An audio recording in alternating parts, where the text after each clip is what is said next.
तर मंडळी तुम्हाला माहीतच असेल सकारात्मकता आयुष्यामध्ये किती गरजेची आहे. कारण जर आपण सकारात्मक असेल, सकारात्मक विचार करत असेल तरच आपल्याकडे सकारात्मक गोष्टी येतात आणि तरच आयुष्य आपलं सकारात्मक होऊन जातं आणि प्रत्येक गोष्ट आपल्याला मिळते. तर सर्वात महत्त्वाचं आपले जर विचारच खूप छान छान आपल्याला उत्पन्न करायचे असतील आपल्या मनातून, असं आपण मंडळी रोज जेवण करतो, रोजच्या रोज 3 टाईम 4 टाईम आपण जेवतो, नाश्ता करतो आणि चांगलं चांगलं जेवण करतो, जसं भाज्या फळं खाल्ली जातात.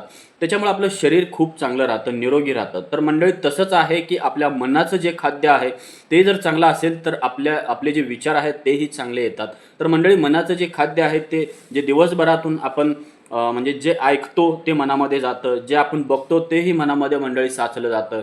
म्हणजे जे आपण ऐकतो, बघतो, त्याच्यानंतर वाचतो, ह्या सर्व गोष्टी दिवसभरात चालतात ना, तर त्याच्यातूनच आपले विचार जे आहेत ते उत्पन्न होतात आणि तेही मनापासून म्हणजे मनातूनच येतात. सुंदर आणि चांगले विचार आणायचे असतील तर आपल्याला मनाचं जे खाद्य आहे तेच आपल्याला चांगलं करावं लागेल. म्हणजे आपण जे बघतो मोबाईलवर, टीव्हीवर किंवा बाहेर कुठे असेल तर चांगल्या गोष्टी बघितल्या पाहिजेत ज्याच्यामध्ये खूप एनर्जी आहे आणि ज्या गोष्टी ऐकतो त्याही चांगल्याच ऐकल्या पाहिजेत, ज्या वाचतो तेही चांगलंच विचार हळूहळू आपल्याला जाणवल की खूप छान विचार मनापासून येत आहेत.